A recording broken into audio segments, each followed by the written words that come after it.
Lo que estamos viendo más actualmente pues es esta relación de dominación y de explotación, ¿no?, de los países desarrollados sobre los no desarrollados para continuar con sus procesos de crecimiento y de desarrollo, sobre todo medidos por el Producto Interno Bruto. Es lo que yo llamo financiarización. ¿Esto qué significa? Que ya el agua no se ve como un recurso natural, sino ya se ve como un activo financiero, porque aunque tenga mucho volumen de materias primas, como mi tipo de cambio está depreciado, pues entonces no me alcanza, digamos, para hacer frente a mi deuda externa. Hay otras alternativas que en el largo plazo nos van a ayudar, ¿no?, o de alguna manera van a poder disminuir estos límites del crecimiento.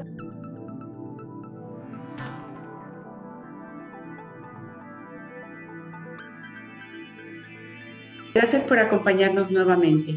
En esta ocasión charlaremos con la doctora en Economía y maestra en Finanzas, Vania López Tuache, sobre la manera en que la economía se vincula con la sobreexplotación de los recursos naturales y el impacto que ello tiene en la vida de las personas. Bienvenida, doctora. Muchísimas gracias por la invitación, Mónica. Es un gusto estar aquí con ustedes platicando sobre estos temas tan importantes. En verdad, importante empezar a vislumbrar la relación que hay entre el tema ambiental y el tema financiero. Así que para empezar a comprender un poco este panorama, háblenos de los efectos ambientales, económicos y sociales que tiene la sobreexplotación de los recursos naturales, particularmente los no renovables.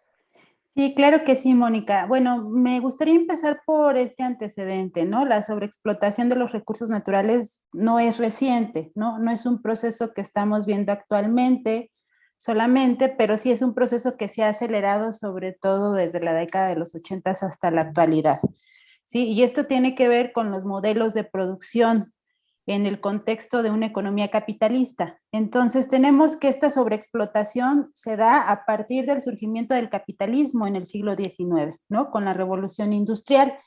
Y cada una de las revoluciones industriales que hemos visto, la 1.0, la 2.0, la 3.0 y la 4.0 que estamos viendo actualmente, pues han acelerado estos procesos de innovación y tecnología que también han acelerado los procesos de producción industrial, y esto de alguna manera pues ha requerido de mayores recursos naturales, ¿no?, tanto renovables como no renovables. Cuando estamos hablando de los no renovables, pues estamos hablando de aquellos recursos que no se pueden regenerar, ¿no?, al mismo ritmo en el cual se consumen, o en algunos casos se agotan. Los ejemplos más claros pues son el carbón, el gas, el petróleo, los minerales, los metales, ¿no?, y en algunos casos el agua también. Entonces, todas estas materias primas o recursos naturales pues son bien importantes para producir bienes y servicios en el mundo, ¿no? Entonces, ¿qué pasa cuando empieza a haber una sobreexplotación? Pues que las empresas, las naciones se comienzan a preocupar y comienzan de alguna manera a buscar territorios en donde haya abundancia aún de estos recursos naturales. Y entonces de ahí las problemáticas que estamos viendo ahorita, ¿no?, de escasez principalmente, pero también de una alta contaminación, ¿no?, porque los procesos productivos también producen residuos, desechos, y a su vez esto impacta en problemas de salud, problemas de empobrecimiento, pero también problemas económicos y de despojo en los territorios. Entonces, estas son las consecuencias en términos generales, ¿no? Por un lado la parte económica, por un lado la parte social, pero que tiene que ver también con la salud, pero también la parte ambiental cuando estamos viendo estos procesos de alta contaminación y de escasez. Entonces, estamos viendo, por ejemplo, actualmente el problema del COVID, ¿no?, la viruela del mono, pero que desde antes ya veníamos con otro tipo de problemas como la hipertensión, la diabetes, la obesidad, que tiene que ver justamente con estos procesos productivos, no solamente por la contaminación, sino también digamos, nuestros hábitos de consumo, ¿no?, y esta vida tan acelerada que tenemos. Sí, es curioso, pero ahora que se habla tanto del deterioro ambiental, muchas personas se quejan y no se dan cuenta que de alguna manera todos somos parte de los problemas que originan estas situaciones que estamos viviendo. Y justamente en este discurso sobre el deterioro ambiental surgen muchos términos, varios términos que me gustaría revisar con usted. Por ejemplo, ¿qué debemos entender por huella ecológica y por déficit ecológico y cuáles son sus principales consecuencias? Claro que sí. Mira, Mónica, cuando estamos hablando de huella ecológica, estamos hablando solamente de un indicador, ¿no? De muchos indicadores que nos ayudan a medir el grado de sustentabilidad que hay por país, por nación, por región, por localidad, etcétera. La huella ecológica es un indicador de la sustentabilidad fuerte que nos determina cuánto espacio terrestre, marino se necesita para producir todos los recursos y bienes que se consumen, ya sea una población, una sociedad o una persona, ¿no? Así como la superficie para que se puedan absorber los desechos que se generan, ¿no? Usando tecnología actual. Es decir, el grado o el impacto que tiene una sociedad a través de sus procesos productivos en el medio ambiente en el cual vive. Esto se puede medir a través de hectáreas por tierra o se puede medir a través de hectáreas por persona, ¿sí? Cuando hablamos de déficit ecológico, estamos hablando de que esta huella ecológica que se está generando en una región o por una población o por una persona esté excediendo la biocapacidad de esta región, ¿sí? Es decir, la biocapacidad ecológica representa toda esta productividad de sus activos ecológicos, ¿sí? Es decir, estas áreas que tiene de mares, áreas verdes, ¿no? Estas áreas que tiene para absorber estos desechos que generamos o estas emisiones de dióxido de carbono que se generan por la quema de combustibles fósiles. Entonces, cuando la huella ecológica excede la biocapacidad ecológica, estamos hablando de un déficit ecológico. Cuando esto todavía no se da, entonces estamos hablando de una reserva ecológica, es decir, que todavía contamos, ¿no?, con activos de los recursos naturales para poder llevar a cabo nuestros procesos productivos, pero también para que los desechos puedan ser absorbidos, ¿no?, por estos recursos naturales. Finalmente, el problema que existe cuando hay un déficit ecológico, sobre todo para los países desarrollados, que desde hace muchos años, desde los 70, si no es que desde hace mucho antes, tienen déficit ecológico, es que de alguna manera requieren de otros territorios, ¿no?, como es el caso de América Latina, que abundan los recursos naturales para poder llevar a cabo sus recursos, digamos, sus procesos productivos, ¿no? Y esto pues tiene consecuencias como por ejemplo la sobrepesca que pudiera existir en un territorio, ¿no? O la sobreexplotación, o que se emiten mayores emisiones de dióxido de carbono a la atmósfera porque sus propios recursos no pueden absorber esos desechos. Y lo que estamos viendo más actualmente, pues, es esta relación de dominación y de explotación, ¿no?, de los países desarrollados sobre los no desarrollados para continuar con sus procesos de crecimiento y de desarrollo, sobre todo medidos por el Producto Interno Bruto. En términos de este déficit ecológico, doctora, ¿cuál es el panorama que enfrenta el mundo? Hablemos de dos recursos, el agua y la energía. ¿Cuáles son los mayores peligros sobre la utilización de estos recursos? Sí, bueno, además de la escasez que ya lo estamos viendo, ¿no? O sea, ya digamos que son las noticias del día que estamos viendo en México, en la zona norte, ¿no? Cómo está escaseando el agua en Monterrey, bueno, en Nuevo León, ¿no? Digamos, en las ciudades del norte. Lo que podemos ver también actualmente es, en el caso del agua, que se está bursatilizando, por ejemplo, en Estados Unidos, ¿no? Que es lo que yo llamo financiarización. ¿Esto qué significa? Que ya el agua no se ve como un recurso natural, sino ya se ve como un activo financiero en donde existe un conjunto de empresas que se están apoderando de este recurso a través de la privatización y a través de la bursatilización de los recursos naturales, ¿no? Y en el caso del agua, pues esto tiene consecuencias en los territorios, ¿no? Porque no solamente, digamos, causa estas problemáticas para las empresas o las naciones, sino también para los territorios donde habitan las personas, ¿no? El encarecimiento de los servicios públicos, por ejemplo, ¿no? Estamos viendo en España, ¿no?, el caso de la electricidad, cómo a partir de que las empresas privadas están privatizando el servicio, ¿no?, pues están encareciendo también dicho servicio, ¿no? Y son parte de las consecuencias que estamos viendo. Entonces, esto a su vez, pues me da una mayor desigualdad económica y social, ¿no? Y distintos problemas, como por ejemplo las disputas por los territorios. Y cuando hablo de las disputas, no solamente hablo de digamos, de las empresas, también hablo pues de las personas, ¿no? Porque hay resistencias en estos territorios, digamos, para no permitir que estos recursos naturales se sigan apoderando las empresas transnacionales. Esta financiarización de la naturaleza en su conjunto nos hace ver que finalmente el ser humano ha hecho de los recursos naturales mercancías, meras mercancías que están generando graves problemas.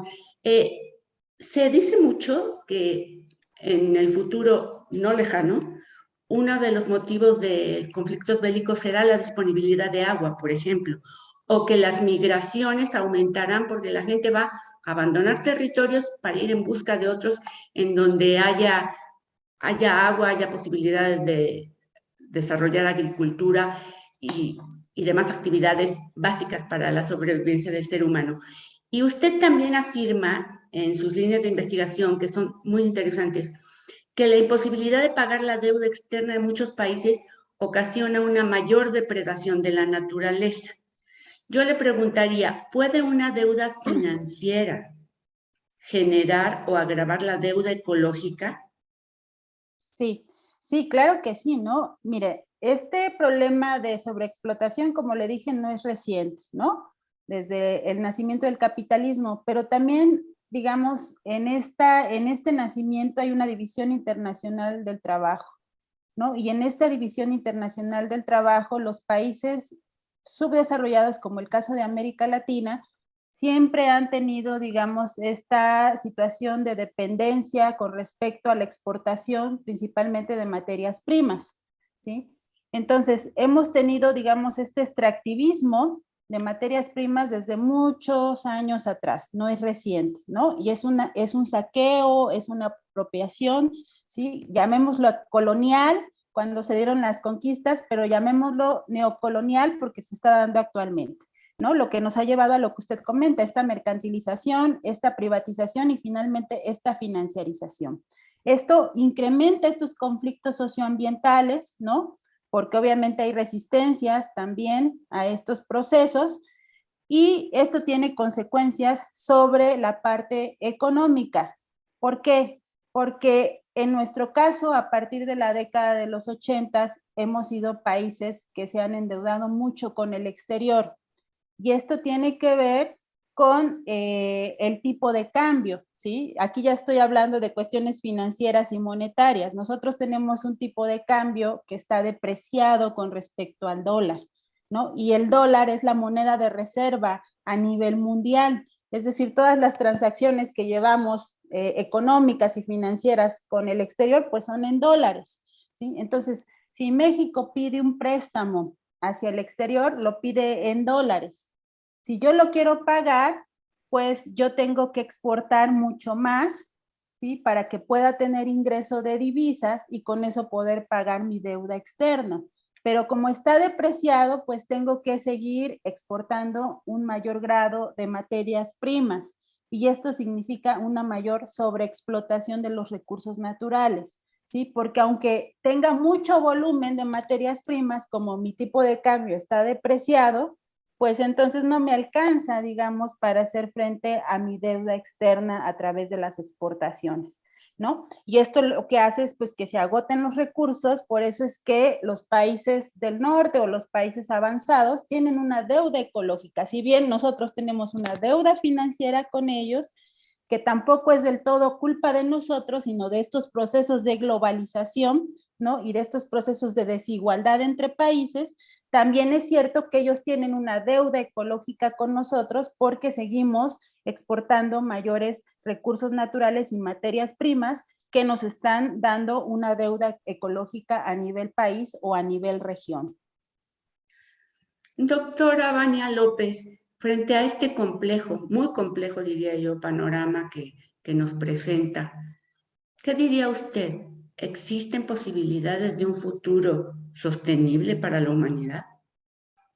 Bueno, la palabra sustentabilidad, digamos que tiene muchas aristas, ¿no? Y siempre se imagina en esa palabra como lo ideal, ¿no? Habría que señalar que hay distintos autores que critican la palabra sustentabilidad como algo que no es posible, es decir, no es posible que no tengamos que hacer uso del agua, la energía y las materias primas para llevar nuestros procesos productivos, pero sí es posible disminuir, por ejemplo, el crecimiento económico, ¿no? Lo que le llaman decrecimiento, es decir, que haya mayores servicios, por ejemplo, de reforestación, ¿no?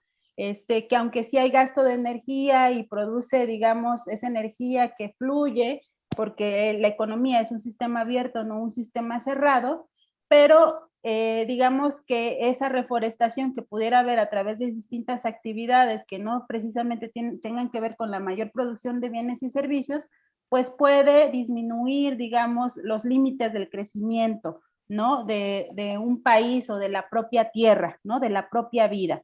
Entonces, estaríamos hablando de otro tipo de actividades, ¿no? O, por ejemplo, el transporte público, ¿no?